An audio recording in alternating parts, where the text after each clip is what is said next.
seated. Sorry, I must keep. I accidentally started my sermon on the wrong page, so I must keep my cool this morning that I don't mislead you. This morning, I want to talk to you about your neighbor's love. It is our second sermon in the series of Hallowed Be Thy Name. And one of the things that we ought to do is to love our neighbor. Amen. Who's your neighbor? Is it only your next door neighbor? Everyone that comes upon our path becomes your neighbor. And it's not just your neighbor, it's all people, every race and ethnic group, doesn't matter who they are. God expects us to love them. And then remember our scripture that we start off is Matthew 6 verses 9, when God says, when you pray, what must we do when we pray? In this manner, therefore, pray, our Father in heaven, hallowed be thy name. And then we go to Mark 12 verse 30. Mark 12 verse 30 and 31. And you shall love the Lord your God. How? First, me and you, with all our heart, all your heart, with all your soul, with all your mind, and with all your strength. This is the first commandment. So everything on this earth, first, it's created for God and because of God, and we must love God. And then he says in verse 31, and the second like it is this: you shall love your neighbor as yourself. There is no other commandment greater than this. So there's a parallel. It's God and your neighbor next to God as yourself. Who wants to go to heaven? Amen. We want to go to heaven. How many people do you know it's not serving God? People, that's your neighbor, that's your friends, that's your family. They don't serve God. What do we do about it? Do we love them enough so that we can spread the gospel? Or do we only say, Lord, as long as my mother and my father and my children, as long as they are saved, I'm happy? Can't do that. I want to go to heaven and I want to take a lot of people with me. I don't want to go alone. God knows I surely want to see all my family, but I want to see all of you with there as well. I don't want to go alone. And I want to see myself in heaven. So we must adjust our lives to go to heaven. And then we read in 1 John 3 verse 23. 1 John 3 verse 23. And this is his commandment. It's his commandment. He commands us, he instructs us that we should believe on the name of his Son, Jesus Christ, and love one another as he has given us commandment. It's God's command to love his people. Not just who we want to love. You know, it's easy to love someone that you know. It's easy to love someone that do good to you. But love someone that don't do good to you. Someone that's horrific to you, that you want to kill them. Just think about it. When they killed God's son on the cross, Jesus prayed for them and said, Father, forgive them. Forgive them. Imagine they kill one of your children. Can you forgive them? It's not easy. But that's what God expects. That's how much we love our neighbors. And then we read in 1 John 4 verse 21. And this commandment we have from him, that he who loves God must love his brother also. And that brother, it doesn't mean your personal brother.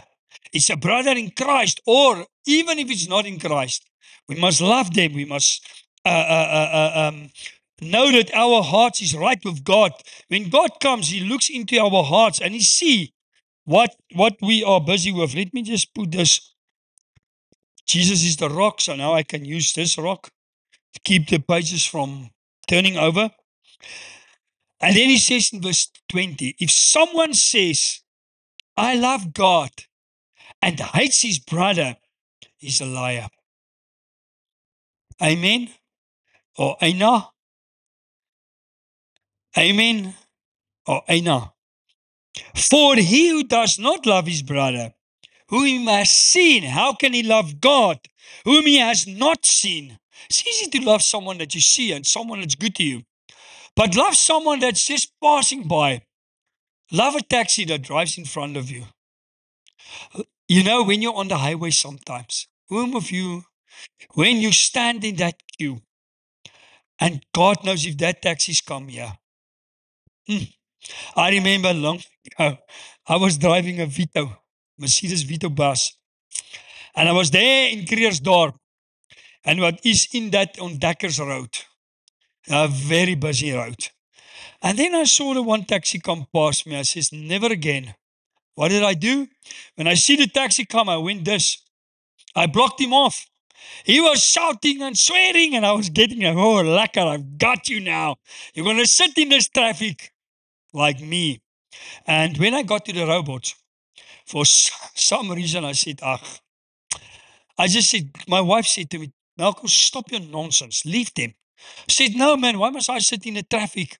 And then she said, do you think you're still a child of God? And it hit me. When I stopped at the robot, I just went back. I saw him want to come past me. I just went back. I said, let them go. If they want to go, you know what's happening. We get upset. He's going on with his journey. Your whole day is spoiled. Rather give them love. Say, Lord, forgive them. Just forgive them. And bear with it. Sometimes God is testing our patience. See what we can do. And then we read in John 13:35. John 13 verse 35. By this all we know that you are my disciples. How do we know it? If you have love for each other, then you are my disciples. You know, anyone can say I'm a Christian. Anyone can come to church every Sunday and say, oh, I love God. How do you treat people? You know, you all know, many of you know, I always give people lifts. Sometimes I feel so bad. It happened Friday. I went down, I gave some people a lift, and then there was a lot of other people walking. I felt so bad that I turned around and went to pick up the other people because they know me, they saw me passing them, but they didn't know. My car was full. So then I thought, Lord, they're going to think, I don't like them. But they didn't see my car was full, so I went back and I picked them up. But sometimes I can't. I'm in a hurry. I can't always do it. But if I see it, at least I try. 1 Peter 3 verses 8 says, finally, all you be of one mind, having compassion for one another. What mind is one mind? It's a godly mind. God doesn't see the sinner. He sees his son in the sinner. He sees his son. He sees the potential that we have. And then he says, love as brothers. Be tender-hearted. Be courteous. Is it courteous? Courteous. Be courteous. You know, sometimes we don't look at other people. We're so full of ourselves. So full of ourselves. When last did you stand in a queue at Spa? I didn't thought about it until last night. And then you will maybe see an old man standing at the back. Can you go and say to that old man, take my place, I will stand at the back? I've never done it. But last night I thought about, Lord, do we still respect our elderlies? Or do we let them stand in the queue? Or tell the people, hey, listen here, this is an elderly man or woman. For the whole queue, do you have respect for them? And they say yes, and say, okay, come and stand in front. Let them go first. That's what God, that's what he says. Be cautious, be tender-hearted. 1 John 3 verse 16 and 17 says, 1 John 3 verse 16, by this we know love, because he laid down his life for us, and we also ought to lay down our lives for the brethren. My sissy, will you let one of your children die for me? Not easy. Will you die for one of your children? Definitely.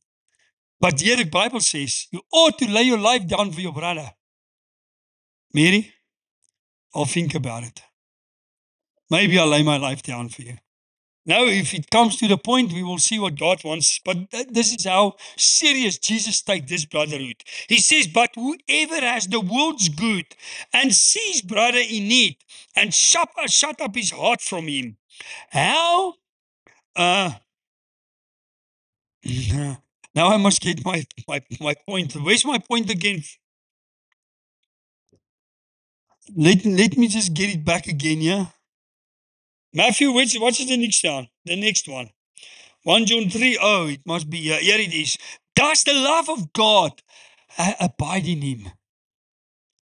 I told you the other day I was there by the fish and chip shop and someone bought me some fish and chips. He said, come, let me stick you. And as we were waiting for the food, a guy came crawling. And I thought it was one of these beggars he pretend this. And I said, no, man, just leave me alone. And as I was sitting, I saw him crawl away. And then I saw he really, his legs is like this. And it's off. Yes, I felt bad. I said, Lord, someone is helping me with food. And here he says, if you see your neighbor struggle, but this is within your rights. I called him back and I said, okay, what do you want? And thank God I could buy him some food. But not always I'm vigilant. Not always I'm open-minded. Sometimes I'm so full of myself, I miss an opportunity that God wants to help us. And here he says, does the love of God abide in me? If you have something in your will, but you see your brother and you say, "Ay, suga wena." Galatians 6 verses 2 says, do you know that's my favorite scripture? He says, bear one another's burden and so fulfill the law of God. God says this is a law. This is a command that I give you. Fulfill each other's needs. If you can, carry each other's burden to one translation. And then he says in verse 9, if we keep on doing good, we will get the reward. What does he say there? Matthew, are you sleeping? No, verse 9. We already at verse. And let us not grow weary while doing good, for in due season we shall reap if we don't lose heart. You see, many times we feel that why must we always give? We get tired of giving. Is it only me? Say, Lord, why do I always phone you? I can tell you, I can show you my phone. How many people phone me? Especially now. Pastor, we want food. We want this. We want this. Where's my Christmas box? I said to him, okay, buy me one, then I'll buy you one. And then you suddenly see how they change. I'll give you a Christmas box, but then you must give me one. You see, people want to receive, but God says, keep on doing good. Where's our reward? In heaven. I'll keep on doing, although you don't get the reward on this earth, do it for God. And then we read in 2 Corinthians 9 verse 5. Therefore, I thought it necessary to, what did I write there? Oh, to exhort, I thought I wrote wrong. To exhort the brethren to go to you ahead of time and prepare your generous gift beforehand. You hear what he says? Prepare your generous gift beforehand. Sometimes people, they don't want to give. They will never have. People that don't want to give will never have. They say you're generous beforehand. And hear what he says. And then he says, which you had previously promised, that it may be ready as a matter of generosity and not as a grudging obligation. Why do you give? Do you give because you have to? Or do you give because it's your DNA? God knows my DNA is to give. I don't always have to give. And give doesn't mean just money or food, or it's your time, your effort, your you know how many people now in old age homes, or not even in old age homes, how many old people in this time are alone? The kids go on holiday. Can you go and sit with some of them and say, listen here, can I help you? Can I talk to you? Can I be your friend? Can I do something for you?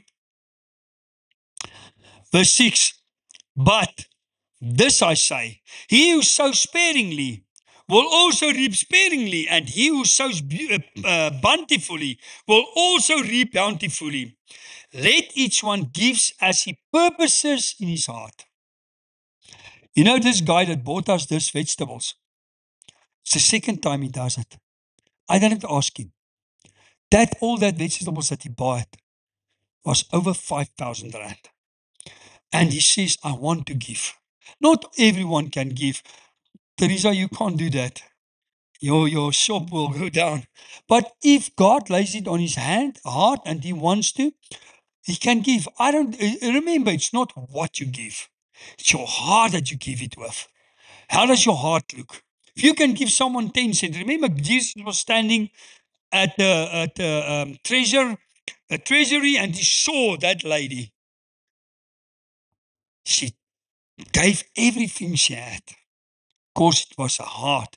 I don't say now go and give all your money away. That's not what God wants. And then he says, let each one give as he purposes in his heart, not grudgingly or necessarily, for God loves cheerful giver. Why do you give your time? Why do you give your effort? Why do you give your energy? Because you have to, because you want to. But above, and then he says, verse 8, and God is able to make all grace abound towards you, that you always having all sufficiency in all things, may have an abundance for every good work. So if you want to bless people, God wants to bless you as well. I know there's people in this church, it doesn't go well with them now, but I remember that's people that when they could give, they gave a lot, and I firmly believe God is going to restore them again because they've got many seed in the ground. Must just come up, maybe not in our time, but in God's time. He will also give you back always. And then we read in Colossians 3:14, but above all these things, put on love. Do everything because you love God, which is the bond of perfection. Love, we always say we can't be perfect. Just go and love. If you want to be perfect, just love. Just love people and then you'll be perfect. And whoever, verse 17, and whatever you do in word or deed, do all in the name of the Lord Jesus, giving thanks to God, the Father through him. So if we do stuff in Jesus' name, we're honoring God. Because Jesus, God enables us to do good. So then we're honoring God. And whatever you do, verse 23, do it heartily as to the Lord and not to men. Why am I standing here on the pulpit this morning? Because it's my calling? No. Because God expects it from me? No. I do it because I do it for God. Because God loves his people. And because his love is in me, I also love his people. And if I don't do it because I love you can't forget about it. God wants us to do it because we love him. Knowing that from the Lord you will receive the reward of the inheritance, for you serve the Lord. Thank God, our inheritance is in heaven. Oh, here comes our Christian dog again. No, it's not yours. It's another one. No, it's another one. It belongs to David from King's Court. But this dog is saved. You know why we allowed the dog in church? David said the one that's going to bury him one day will inherit 100,000 rand. You heard most the story of that guy that came to the minister and he said to the minister, please minister, will you bury my dog? He says, no man, we don't bury dogs. We're the church. He says, okay. Then I'll go opposite to the AFM. I'll ask them because I've got 100,000 reward. He says, oh, why didn't you tell us? That your dog was an Anglican dog. So you see, when money gets in part, people quickly change. And here he says, whatever you do it for God. What? What must we do for God? Hear what he says. Matthew 25:41. Then he will say also to those on the left hand, depart from me, you cursed into the everlasting fire, prepared for the devil and his angels. And then they ask God, why? Hear what God says. For I was hungry, and you gave me no food. I was thirsty, you gave me no drink. Was a stranger, and you didn't take me in. Naked, and you did not clothe me. Sick and in prison, you did didn't visit me. Then they also will answer him, saying, Lord, when did we see you hungry or thirsty, or a stranger or naked, or sick or in prison, and did not minister to you? Then he will answer them, saying, assuredly I say to you, inasmuch as you did not do it to one of the least of these, you did not do it to me. I remember I was in the police, and one of our policemen passed away, and his wife came. I think it was from Bushra Ridge, and I was in Benoni. And when she got there, he had a policy for the funeral and other money, and it would only pay out the next day. So she needed a place to stay for the night. And immediately the guy that helped me immediately said to her, don't worry, come sleep with me tonight. I will never do it. Well, I thought I would never do it. And one day I was preaching about this. It was about 5 years ago. A guy phoned. I was preaching this about this same thing. And the guy phoned me and he says to me, Malcolm, there's a lady. She also, her husband is in the hospital. She needed to get some money, but she couldn't. And she didn't no place to sleep. Can she go and sleep by your house? Sheesh. Said, no problem. Said to her, and God was testing me. Sometimes you preach something, then God sees, can you also do it? Are you willing to do it, or you just preach it? And then Isaiah 58, verse 5. Sometimes we like to fast. Is it good to fast? It's good to fast. God wants us to fast, but sometimes God wants another fast. Not for yourself. And let me read to you in Isaiah 58, verse 5. From verse 5, what is this fast that God is talking about? Is it the fast that I have chosen? A day for a man to afflict his soul? Is it to bow down his head like a bulrush and to spread out sackcloth and ashes? Would you call this a fast? And on acceptable day to the Lord? There's nothing wrong with this fast. They did it many times. But hear what God says. This is not the fast that I have chosen. To loose the bands. Is this not the fast that I have chosen? What fast? To loose the bands of wickedness. To undo the heavy burdens. To let the oppressed go free. And that you break the yoke. You know how many, a guy told me the other day, he said to me, a guy was owing him a lot of money. A lot of money.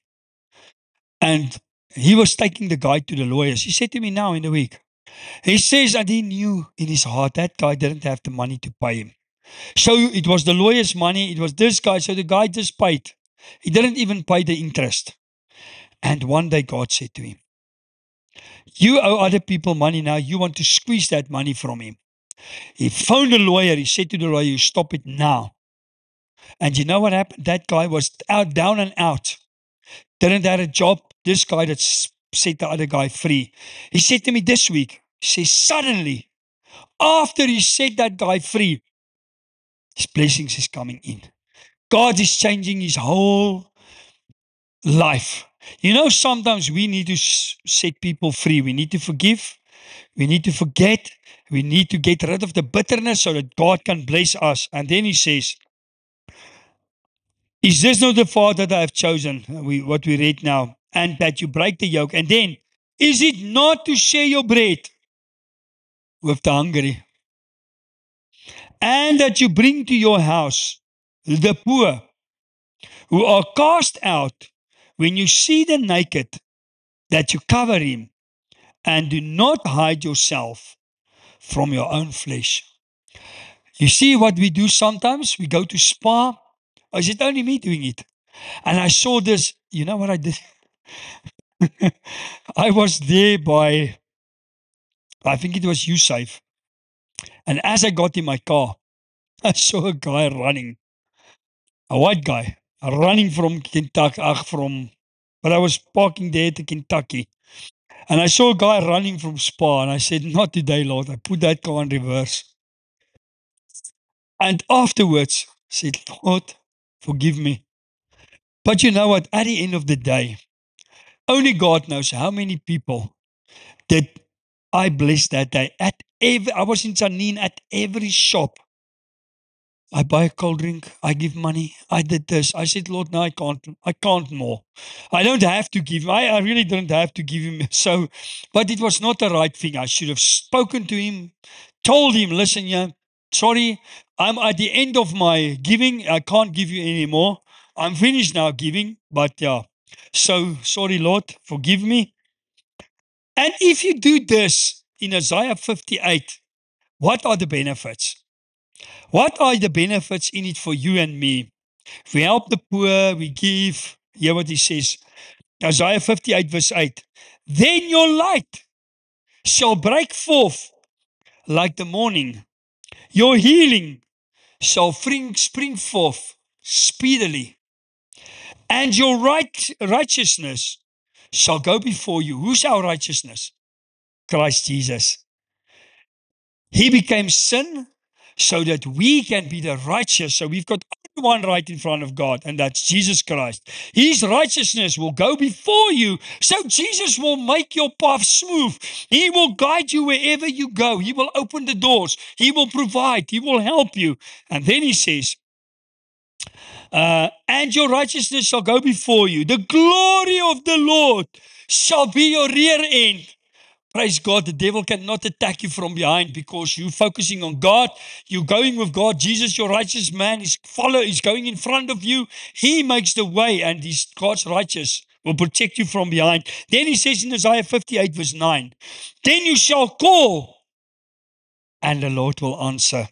You shall cry, and he will say, here I am. Isn't that wonderful? Sometimes we need to do small stuff to get the blessings. If you take away the yoke from your midst, the pointing of the finger. You know how many times we say, hey Lord, look at that guy. His day will come. His fall will be bigger. Am I the only one that do that? Say, Lord, is lekker. Julius Malema, his day will come. Stop the pointing of the finger.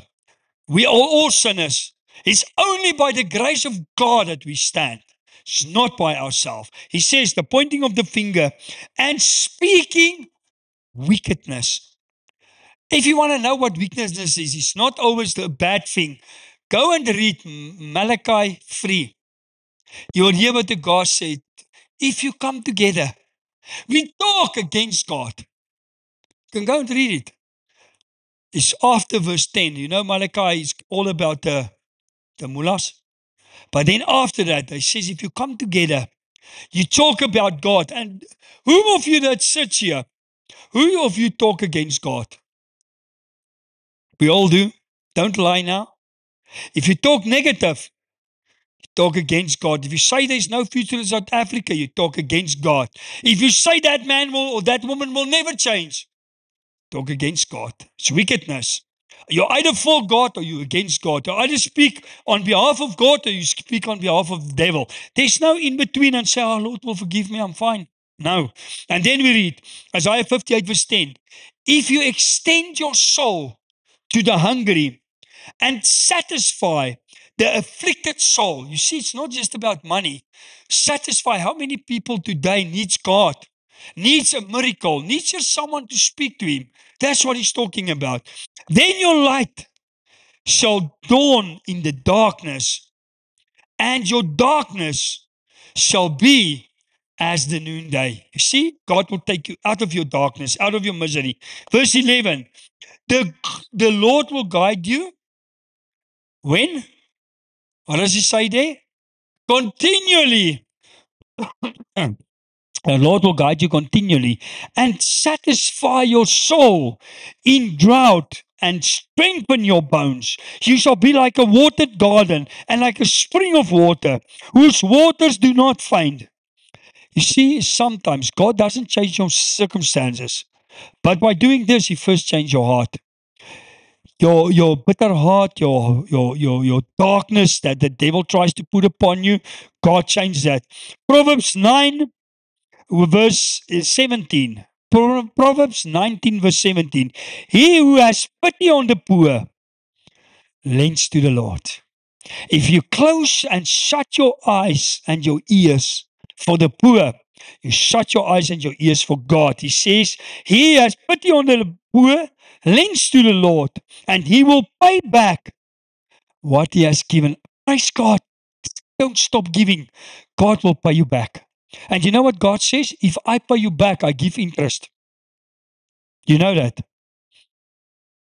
7 times, 10 times, 100 times. God will multiply. God will multiply. 1 John 3 verse 14. We know that we have passed from death to life because we love the brethren. He who does not love his brother abides in death. So you want to come live? Love your brother, love your neighbor. And then I end off 1 John 4 verse 7. Beloved, let us love one another. For love is of God, and everyone who loves is born of God and knows God. So if you say I love not, you're not born of God and you do not know God. Love means we love God and we are, God is in us and we are in Him. Amen. Did I teach you something this morning? Are you going to practice it? So don't be stingy anymore. God says, you know, some people, they can only receive. They never give out. You know why the Dead Sea is dead? It's got an intake, but it hasn't got an outpouring. So many people in our lives can't just, if whether it's your soul, your body, your mind, your money, whatever it is, if you want to give out, you must first take in, but then give out as well. Your body, you know, your body needs cells. Some cells die, but newer cells are created. But if you don't let your body create new cells, then you will die. This is what God says to us. Let us go and say, Lord, let me be the difference. Let me help wherever I can. And like I say, you don't have to have money. If a guy comes to you, you know what I do? And I don't have money, you know what I do? I someone say, okay, let me pray for you, for God to send someone to help you. I can't, but God can. And I pray for them. You don't always have to give money, but give him a blessing. Or say, you know what, just put your hand on him and say, I don't have now, but God, please provide. Then he sees there's something different in us. Let's close our eyes. Father, thank you for this opportunity to become still in your holy name. Thank you for your word. Lord, your word bless us. Your word stir us up. Your word, Father, is leading us in the right direction. Bless everyone that's here this morning. Father, they that cannot be here this morning, bless them also. Bless this church. Bless this congregation. Bless this English service and this English people, Father. Thank you for them in our lives. Thank you for what you are doing for us. You will never leave us. You will never forsake us. You are an awesome God. And we pray this in Jesus' name. Amen. Let's stand and sing a last song, and then